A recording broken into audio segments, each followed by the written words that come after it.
सूरज उगता है।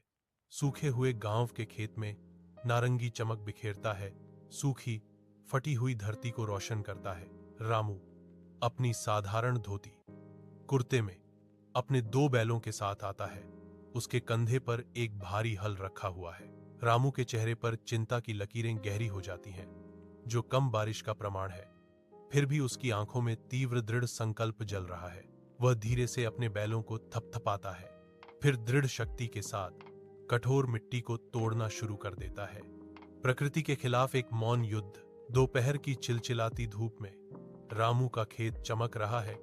हवा गर्मी से भरी हुई है। पसीने से तर बतर रामू कुएं से अथक भाव से पानी निकालता है।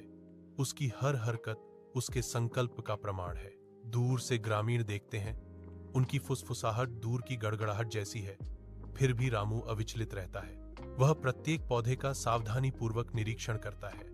आदमी और फसल के बीच एक मौन वार्तालाप। एक ग्रामीण जोर से सोचता है, जब बारिश हुई ही नहीं तो इतनी कड़ी मेहनत करने का क्या फायदा। रामू का खेत, जो कभी बंजर था, अब सुनहरे अनाज से लहरा रहा है, जो उसके अथक प्रयासों का प्रमाण है। ग्रामीण, उनके चेहरों पर विस्मय के भाव रामू के चारों ओर इकट्ठा होते हैं। प्रचुर फसल पर आश्चर्यचकित होते हैं, जिस पर उन्हें कभी संदेह था।